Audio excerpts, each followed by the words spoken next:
Thank you, ladies and gentlemen, and good morning to you all.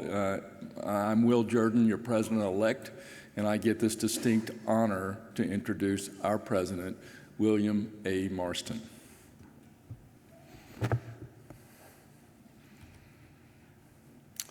William Marston, born September 23, 1960, in the fine state of Florida, where we are, in the city of Tampa.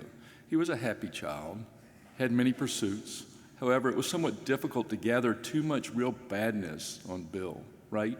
Part of the presidential introduction is to learn a little bit more and maybe even find some wonderful story about Bill. It was sort of hard to gather much about him. As I initiated the search for some information, I kept hearing things that he's pretty clean. I don't know many bad things that he's done. Looking at these childhood photos, you can completely understand. You know, look at this happy child and 5 years old and growing his freckled face.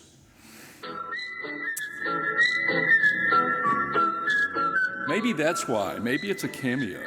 Perhaps one reason he had this idyllic childhood could be a remarkable resemblance to another redheaded child of the age. Recall the fictional town of 1970s, Mayberry, RFD, North Carolina, a different part of North Carolina. I wonder if Bill would sometimes appear on the Andy Griffith Show just to make sure Ron Howard was on cue.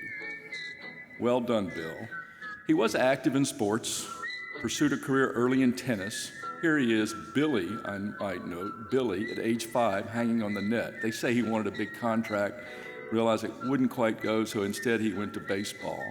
But look at the feet there. There he is stealing home plate. That's quite the accomplishment for any teenager, right? So he eventually grew from Billy to Bill.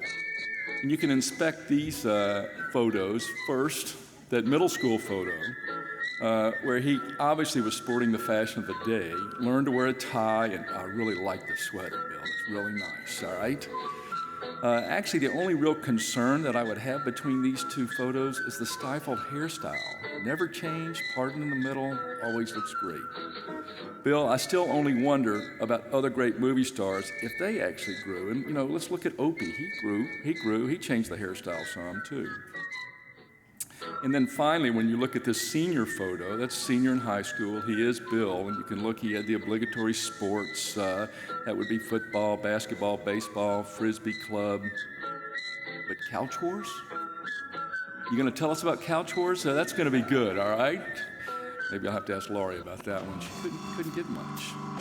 So here he is growing up, having a good time. We can really appreciate how he grew through the years. He had this alter ego that very much had other interests, including sports, beach time, and again, rock and roll. Have you heard that one, Bill? While we think he was busy in academic pursuits, he was a fun-loving child of the 70s sitcom and chasing some dreams, just like we see here with the rock and roll. You can keep that music rolling. It's supposed to be. So despite his alter ego in Mayberry and his distraction during these teen years, he was still able to muster an adequate application for some Eastern school and completed his degree, undergraduate study at Farber. Interestingly, he still maintained enough time to enjoy the festive atmosphere in a coastal environment in Boston. I thought that was a bay. There he is on the beach, always with a drink in hand. Nice work. Very well done. So after UVA Medical School, he then matched at North Carolina in general surgery. His accolades were few and the titles were brief at the time. Please note that the entire surgery house staff is pictured on a single page. The efficiency is remarkable. They only list their last name, category in a single digit. That was how you established rank. Opie would be very proud. So then I turned to some of his co-residents. Couldn't get much from his wife, so I had to ask some co-residents. And it was a little tough, you know. I would say, hey, tell me about Bill. And here's one from Jeff Risley, one of our members. There he is in the audience. Thank you, Jeff.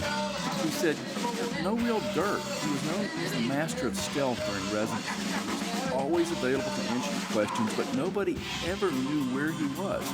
Probably had this whole other life over there in the OB-GYN world with Laurie, not real sure.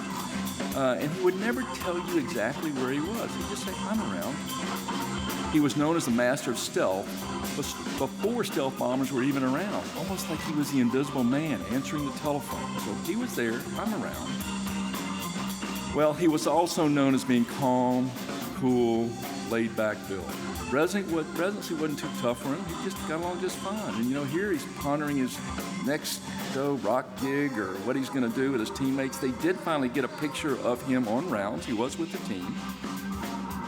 So he did appear, despite some of those stories. And I got to ask another one. I got another one, Lou Owens. Lou's not with us, but he gave me a good story. I said, what was Bill like as a chief? Well, he had one of the best stories that he just wanted to make sure I relayed. Bill was always easygoing, and I'm sure that you're familiar with that mean chief. I know none of you out there today have mean, tough chiefs, but the chief could be sort of tough on the juniors. Well, Lou reminded me that they were at post-op clinic seeing a AAA. It was about 3 weeks post-op. You recall this, Bill? You don't remember what is going to happen, do you? Said Bill the chief went in to go check out the first appearance, and make sure things were good. Yeah, I think it's time to get the staples out. And oh, by the way, intern, you think you can get the 8 French cordis out of his neck since he's been at home with it for the last 2 weeks? Now, most of us would have probably rearranged the anatomy of the junior resident who was responsible for discharging that patient, but Bill was just laid back and cool. He said no big deal. He was calm and cool, and he would get where's Bill? Where's Bill? They sometimes even put an empty chair, and since he was just around but not in the room. Where's Bill? So, sometimes you could find him playing at the latest rock and roll Christmas party or pursuing some other pursuit. And here he is actually as visiting professor in another continent. So maybe he was doing rounds, but he was on another continent. He was in South America just visiting a professor's rounds. Well done. When you think about it, he was a little vague, but I think this is rooted in another characteristic about Bill.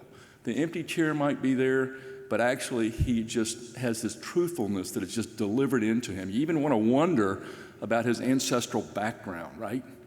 You think that, did he descend from George Washington, who could not tell a lie about the fallen Christmas tree? No, Bill has a more interesting pedigree. It includes an exquisite interest in discovering the truth. Bill's grandfather actually invented the lie detector test.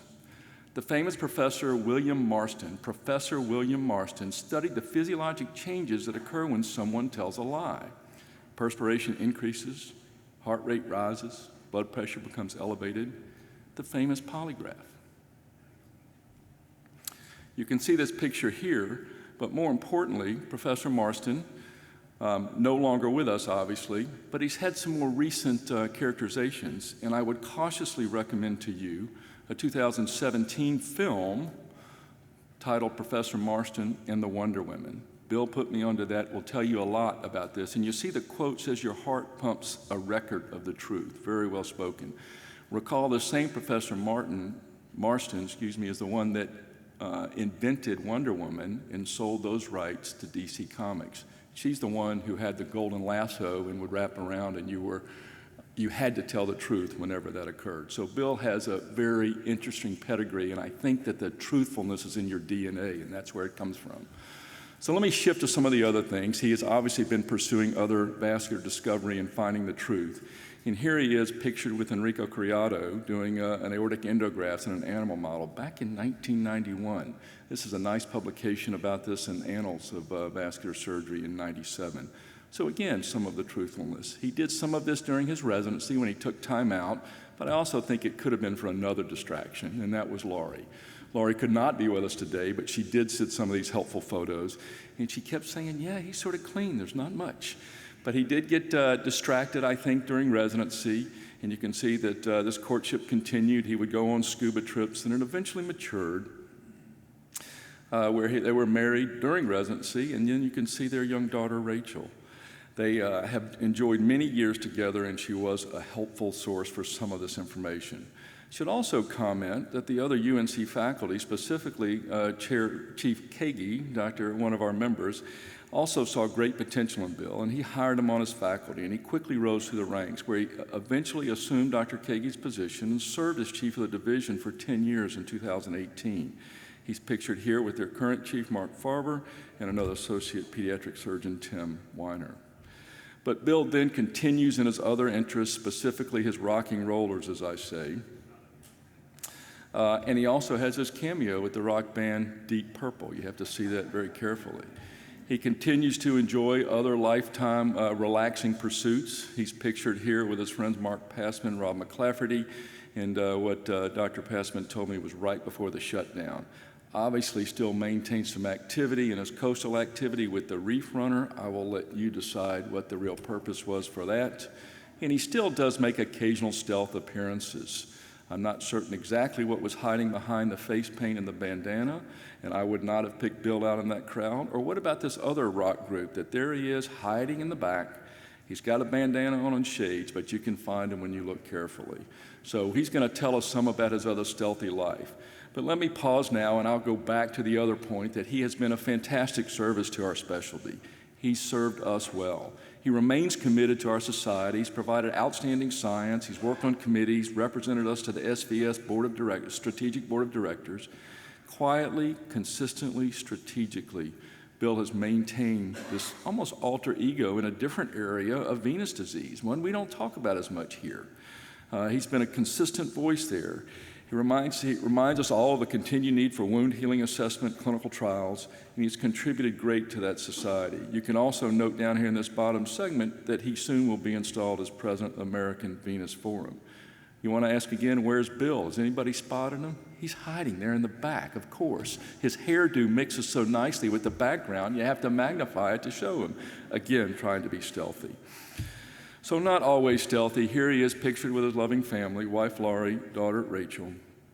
And I have to say that it's been a fantastic honor to work with you for this several years in the Southern Vascular. And it's quite my honor, ladies and gentlemen, to now present to you our 46th president, Dr. William Marston, the master of stealth, a talented musician who has evolved into the bluegrass genre. Please welcome Dr. Marston.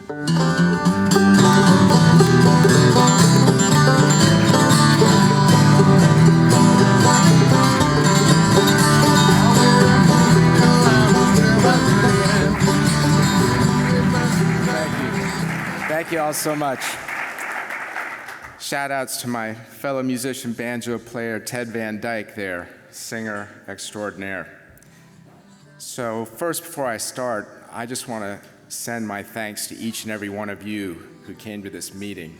These last 2 years have been, tremendously difficult for all of us, and travel is not easy. Leaving family, leaving your practices to come, it's not simple, and I tremendously appreciate it. The power of the Southern Association is in personal interactions, and having these peer-to-peer ability to discuss things, commiserate, talk about the challenges we face is really what it's all about. So just seeing everybody here the last few days has been really heartwarming for me, and it gives me optimism both for us and the association moving forward. So again, thank you for being here. I'm tremendously honored and humbled to stand before you as president. I consider the Southern to be my peer group, the group that's challenged me the most over the years, and it's where I bring my best ideas, research, and clinical care. My first major presentation in a vascular meeting was at the 1993 meeting in Fort Lauderdale. George Johnson, a past president, told Blair Kagi, my mentor, that I sure better know what the hell I was talking about or they'd eat me alive. But I'd never found this to be a malignant society. I think people are acutely interested in learning from the great science here and bringing back improvements in patient care. That's what the discussions are about. I think they're rigorous and they're very necessary. I think mentorship is tremendously important to young surgeons, and I was fortunate to be mentored by two of the best in vascular surgery, George Johnson Jr. and Blair Kagi. In particular, Blair is responsible for my interest in specializing in vascular surgery. He was boarded in both cardiac and vascular surgery, and there was little surgically that he could not do. Learning from him the strategies for managing complex aortic disease and other vascular problems was exciting, but even more important was his humility, his engagement in teaching and developing young surgeons. This was instrumental in developing a deep river of vascular specialists to come out of UNC over the years. I also must thank my surgery chairs who are all supportive of my career over the years, in particular Tony Meyer. He was a great mentor in my days as general surgery resident. He really taught me about doing clinical research and that it mattered. I've benefited from a long list of great partners over the years, too many to mention by name. Some of them are pictured here. Our group's been cohesive, supportive, and all of them are outstanding individuals. It's been a real pleasure to be associated with them. But I must mention in particular Mark Farber, who's been my partner since our days as surgical residents in the 1990s. There's a lot of stories I could tell about Mark, but maybe at the presidential dinner tonight some will come out. Few know that in his early days, you can see him here as an assistant professor, he sold homemade fenestrated aortic grafts out of the trunk of his car to supplement his meager income. Seriously, though, Mark and I have been through much in our days. He's backed me up throughout my career in many ways. He's now doing an outstanding job as our chief and as one of the nation's leading aortic experts. I think that one of the most important aspects of my position at UNC has been the privilege of working with physicians in training of all types. After the countless numbers of division, department meetings, hospital committees you have to serve on, it's really going back to mentoring young individuals that are looking into surgical careers and developing them that really gets me enthused and gets me through it all. The opportunity to serve as a mentor is a privilege, and it's one that I cherish. I firmly believe that one cannot achieve in medicine without a supportive family, and I cannot overstate how lucky I have been in my partnership with Lori, my wife of now 30 years. As an OBGYN, now retired, thankfully, she understands the rigors of my work. She's independent with her own life, but knows when I need support or just a good kick in the rear for excessive self-pity. I wish that she and my daughter Rachel were able to be here today, but unfortunately it was not possible. Rachel is an incredible young woman. I'm so proud of her. She'll likely be instrumental in saving the world, having just started a 2-year fellowship with the Environmental Defense Fund in Washington, D.C. I love you guys. Thank you so much. So this brings us to the title of the talk, The Right Stuff. This was the title of the Tom Wolfe book in 1983 film about the early origins of the space program. The origins of vascular surgery as a specialty paralleled the timing of the early space program. The 60s, 70s, and 80s were major growth period for vascular as techniques for AAA repair, carotid endarterectomy, and surgical bypass were developed and perfected, many of them. Early adopters were individualist pioneers who were, much like the first astronauts, among the finest in the surgical field. Some of those pioneers, including George Johnson, Jesse Thompson, and Stan Crawford, founded the Southern in 1977. In those days, vascular surgeons typically practiced alone as the only specialist within a group of general surgeons. Success required mastery of difficult and physically challenging procedures, but more than that, it required grit. Grit is the ability to persevere despite adversity. Past President Upchurch's outstanding address last year focused on grit and why it matters in vascular surgery. I highly recommend it to you if you're not able to hear it in person, as few of us were, unfortunately, last year. As Dr. Upchurch noted, grit is truly a fundamental necessity to survive as a vascular surgeon, both in the 1980s and today. The origins of vascular as an offshoot of general surgery without its own board resulted in a culture of solitary work in many hospitals with a lack of group support. As a small specialty, vascular rarely has the clout in medical centers to fight larger specialties. Most hospital administrators don't know exactly what a vascular surgeon does, but they know they need one. In our world of U.S. News, World Reports, rankings, everyone wants to be the best or the first. But is this really meaningful in a real way to patient care? Should hospitals and patients be in competition with each other? Does this have a positive impact on patient care? Let's face it, vascular is a small group with only a few thousand members nationally. When we get into conflicts with larger entities, we're at a serious disadvantage.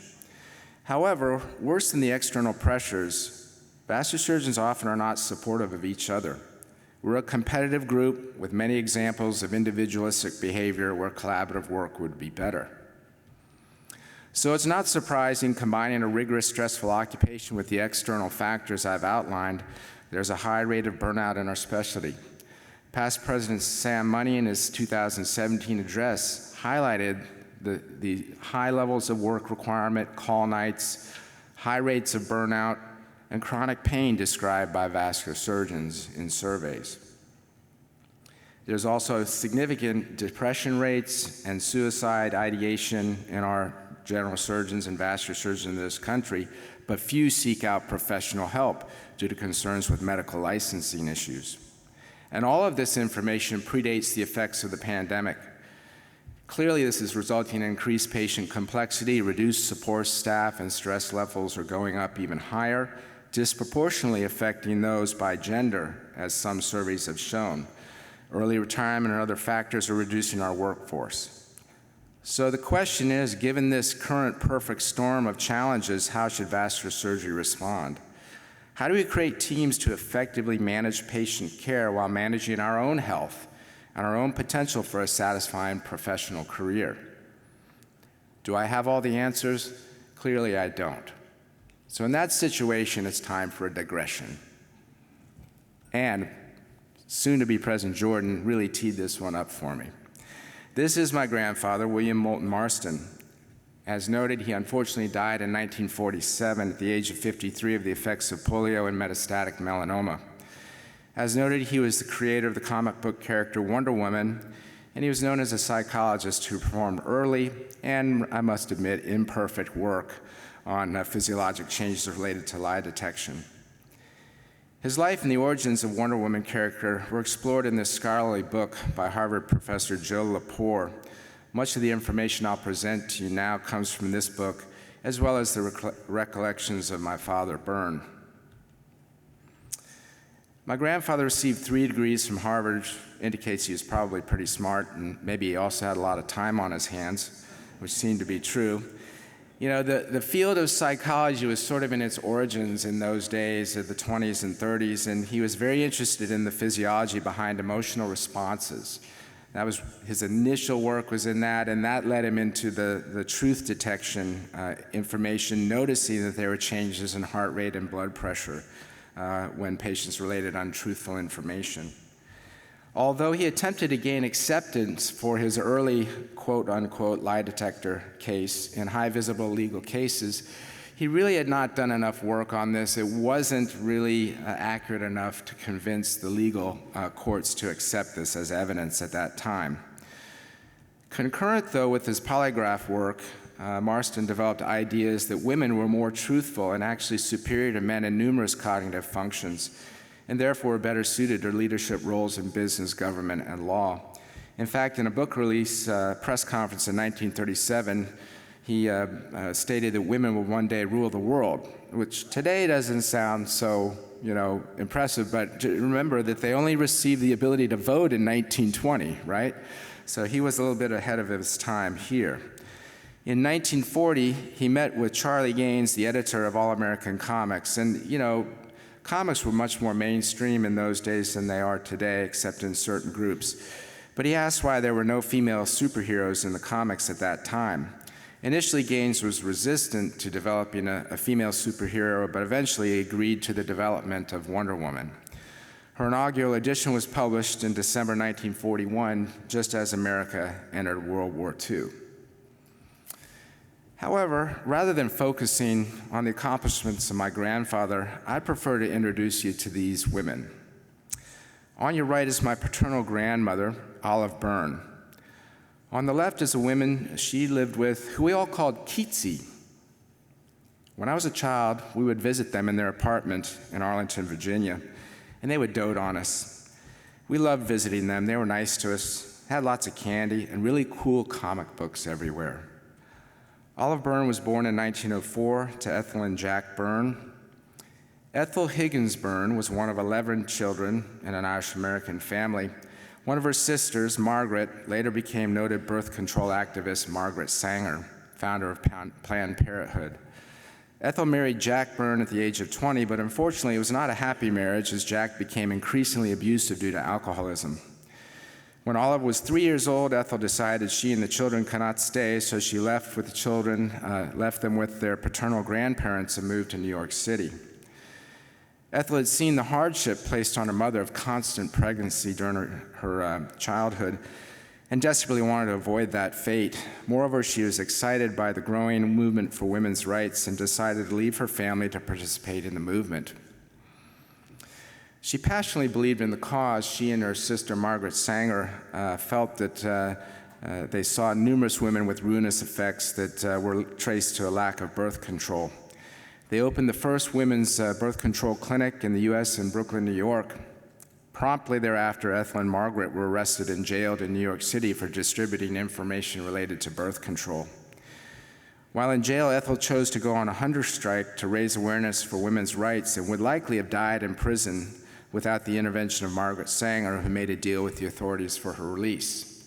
Part of that deal was that Ethel was no longer able to work within the birth control movement, which she never forgave Margaret Sanger for. Meanwhile, Olive, whose grandparents had passed away in 1914, was sent off to live in a Catholic orphanage through her teenage years. She was deeply scarred by the trauma of losing her parents, as she did not see her mother for over 10 years during this time. She also never forgave her for leaving the children. As Olive neared her high school graduation, she had done well in school, but her options were limited. She did not have any funding to support a college education. Luckily, Margaret Sanger had recently married the CEO of an oil company, some think mainly to get his money for the birth control movement, and she was able to convince her wealthy husband to support Olive's college tuition. She started at Tufts University in 1921. While at Tufts, she took courses from an assistant professor in psychology, William Marston. She was very excited by his research exploring the physiology of human emotions, and eventually became a research assistant in his lab. In this picture, Marston is doing role-playing testing on a subject, and Ethel Byrne is hiding behind them taking notes. Prior to this time, while my grandfather was an undergraduate at Harvard, he met Elizabeth Holloway, who was a student at Mount Holyoke University. She was a very smart student, straight A, and they hit it off quite quickly, dated, and were married right after their college graduations in 1915. Holloway went on to law school at Boston University and actually was one of the first women to pass the bar exam in New York City. However, she said the work was very hard to come by at those times after her completion of law school, because no one wanted to trust a woman lawyer. But she was always able to get employment as an executive assistant or a paralegal. After working with Marston for several years in his lab, Ethel Byrne was eventually invited into the Marston home. Today, no one knows really how that happened and how it occurred. Hollywood has portrayed it as a polyamorous relationship in this movie, Professor Marston and the Wonder Women, but the women would never talk about it after my grandfather's death. Keetsie and Olive each eventually had 2 children with Marston. Here's an early photo of the family with the 4 children. My father, Byrne, is in the front. A fictional husband for Olive was invented by, and her 2 children, my father, Byrne, and Don, were told that this fictional husband had passed away when they were very young, and the Marstons had taken them in. Interesting, given the collective interest the group had in truth-telling and the detection of lies. Family life was erratic, as my grandfather was fired from several academic jobs, either due to his controversial ideas or concerns about his family life. Life evolved into a setup where Elizabeth was generally the primary financial support for the family, working in New York City as an executive assistant at an insurance firm, while Olive became the primary caregiver for children while at home. Olive completed a master's degree in psychology and started work on a doctorate, but when children came, she gave this up to be the primary caregiver, first for Elizabeth's children and then her own. Marston's book, The Emotions of Normal People, was published near this time in 1928, and some of the content was based on Olive's research as a grad student. However, she pretty much disappeared from any public life, although she did serve as a ghostwriter for many of my grandfather's articles in the lay press, but primarily she cared for the children. According to my father, she expressed no regret in leaving her potential career and taking on this role. At my grandfather's death in 1947, the obituary noted that he left behind his wife, Elizabeth Marston, and 4 children. No mention was made of Ethel Byrne. After his death, the 2 women continued to live together, even all after the children were grown and throughout the rest of their lives. Olive died in 1990 at the age of 86, and Elizabeth in 1993 at the age of 100. These were truly wonderful women. My father said that we had very loving parents and there were times of great fun, But we knew that our family was different, and there was often chaos that was hard to understand for us kids. At the age of 16, he prepared to enter college, as his father had had him skip 2 grades in elementary school. This was a difficult time for him, heading off to college and having his father pass away in the same year at the age of 16. I believe my father innately strove to create a different structure for his family. After military service, he established an OB/GYN practice in Tampa, Florida, which is now the oldest and largest practice in that area. He married my mother, Audrey Thompson, an allied health professional from Pennsylvania, and together they created a solid and stable family structure that was completely supportive for me and my 3 siblings. While my grandfather was truly a novel thinker, clearly ahead of his time, my grandmother was highly involved in his work, yet never got credit for this, and by necessity was hidden from public view. I believe that my parents, while not noteworthy in the uniqueness of what they accomplished during their lives in comparison to my grandfather, are truly heroes of the type that we should celebrate in our culture. In fact, I believe that most, if not all, who receive credit for great things are a product of their past, and much of what they accomplished may be due to the efforts and sacrifices of others. Is it not the same in medicine and surgery? This is Charles Guthrie. He worked with Alexis Carrel in the 1900s at the Hall Laboratory and collaborated on techniques of vascular anastomosis. In fact, Carrel's initial methods failed prior to including Guthrie's modifications. Why is it that Guthrie gets little credit for accomplishments while Carrel won the Nobel Prize? Singularly, I would note. Likely it's because, in part, he was very modest and reserved, denied most interviews, which were common at that time in the lay press for physicians doing notable research. He rarely presented his abstracts, as others on his team did, and he shunned publicity, focusing on the quality of his research. There's lots of focus these days on personal well-being from our institutions. Hardly a month goes by we don't have a lecture we have to go to, put together by someone to help us with our well-being. I don't know about you, but I don't ever get much out of those lectures. But I think they check the box that they care about us. I'm no psychologist, despite my genetic background, but I've observed vascular surgeons, residents, fellows for 30 years now. And I think that since there are stress inducers everywhere in life, we need to identify those we have no control over and try not to worry about them. Just deal with them. But think about the ones that we do have the ability to have some control over. And this requires active consideration and forethought. You know, I think most fellows, when they finish up, or residents looking at practices, they don't really think about the right things. You have to think about what type of practice you want, and as you're maturing in your specialty, how much salary do you expect? I've seen some people very happy with a salary of $300,000 or $400,000. Others, $600,000 or $800,000 isn't enough for them. You have to know yourself what you need and what you're going to be happy with. How much time off do you need? How many outside interests? How much time do you want to spend with a family? These are all critical decisions to make, and it's all about alignment. If your expectation is out of alignment with your reality, you're going to have a stressful life, and you should change something to bring these things into alignment. The care of vascular patients with the complexities and emergent situations is best handled, in my opinion, by cohesive teams of specialists working together. Attempting this on your own or in small groups is challenging, leading to little time where you're truly off call and able to recharge the batteries. One of the things that I think is very problematic for us as a group, how often do you hear a partner or one of your friends in this specialty say, "What did you do today?" "Well, I did a fistula and a fempop, maybe routine EVAR, nothing much."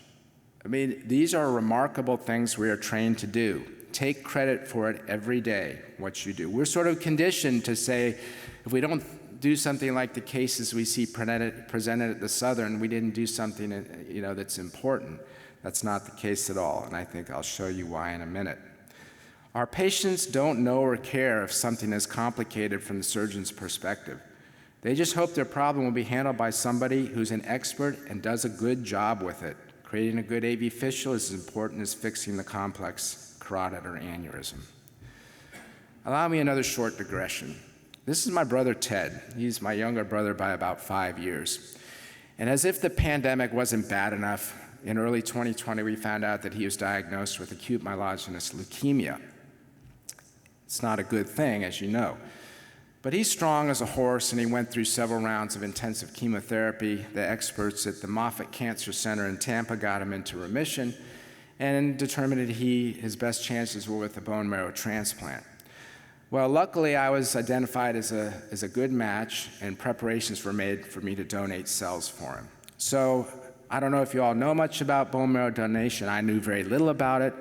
Now they give you a Neupogen for 5 days, your cells multiply, and then they put you on an apheresis machine for about 5 hours and harvest your cells. So there's no need to stick you in the iliac crest and all that. But a big part of this is seeing the apheresis people to figure out where they're going to get their catheters in to get their cells. Well, they looked at me and said I had an acute case of ginger veins, which is apparently a real thing out there. I mean, apparently all the blood drawing people go in the room, they say, ginger, and they know it's going to be a problem. So they said, no 2 IVs for you. You're going to get one of these jobbies and central catheter, which I said, oh, okay, well, maybe, 6 or 7 French, they could probably, no, this is a 14 French dual lumen thing in the neck, and so we're vascular surgeons. What do we think? This is what you think of. And then you go to the literature and, all these sort of publications out there start to rumble through your head, and you're like, so I can tell you the few days coming up to my cell harvest were little, sleepless nights and everything. But this is Hyun Yu. He's one of my colleagues in interventional radiology, and he did an absolutely masterful job of putting a beautiful catheter in with no issues, and this is after the harvest with the cells that we sent off to Moffitt Cancer Center, and the tremendous people there did a great job, and my brother is doing well now, almost a year and a half out from his transplant. Thank you all. Thank you so much. But the reason I bring this to you is this gave me an acute appreciation for the routine and the knowledge and skill and training that it takes to make the routine routine. In our world, this is devalued, but these procedures are life and limb saving. The things that we do them every day, but we don't internalize or appreciate it. We need to, both personally and collectively. Take satisfaction in providing good patient care, even if it's not procedural. Hey, if you advise someone not to have a procedure, that may sometimes be the best thing you can do. And we have to acknowledge we do this well in this association is talking about complications and bad outcomes. We all have them. Let's learn from them, not hide from them, and acknowledge that they occur. Support your peers, talk to each other. We all have complications. Be realistic about them. And sometimes amputation is the best option for our patients. Sometimes it's best to leave the aneurysm alone. And this is where the Southern really comes in play. This is where we talk about these things and learn about them. Don't compare yourself to the podium expert. Having spent a fair bit of time on podiums, most of us are experts in little narrow things. We may talk about some great case we did, say for me, might be a vena cava reconstruction, but I don't do complex aneurysms with Mark Farber around. I don't do retrograde pedal access. So if you're treating a broad selection of vascular patients, do a good job, do the best techniques you can, and sleep well with it. The vascular surgery community should strengthen this sense of community through more interaction with peers, society, social media, collaboration, not competition. It seems natural for us to define the best, but is that really relevant? We can only treat our patients one at a time. If we're going to treat all the patients out there with vascular disease, it's not about the best, it's about the community being the best. So, to get back to the right stuff, in the movie, the astronauts competed to be the first. They all wanted to be the first in space, and that had to be the best one. But I believe that today, in 2022, the right stuff should be defined by the collective success of a program to provide focused care for the largest population of patients with vascular disease possible. To achieve this, we need vascular surgeons of all backgrounds, all races, all ethnicities, with the diversity to deliver care to all patients with vascular disease. And we need to be organized, much better organized between ourselves, not just within our hospitals or our healthcare systems, but across them to give best patient care to our patients. So, to finish up, for those of you looking for a vascular surgery practice, look for great partners. That's what it's about. The more the better, and they should work as a team to manage patient care. For those of you in leadership roles, let's create more ways to collaborate, not compete with other vascular practices in our geographic areas. We have visionary leaders. They're very important to us, and we should celebrate them, but they can accomplish little without an excellent supporting team. And finally, I want to finish with a quote from Ethel Byrne. She said, "In my experience, the brilliant are interesting to be around, but they usually don't do enough to pay the bills." So again, it's been an absolute singular honor, the highest achievement of my professional career, to serve as your president. It looks like a nice afternoon. Please enjoy it. Let's have a great time at the party tonight. Thank you again.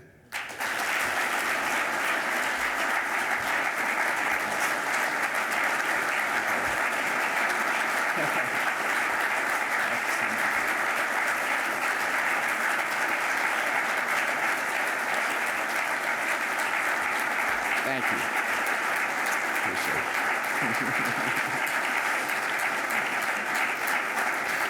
it.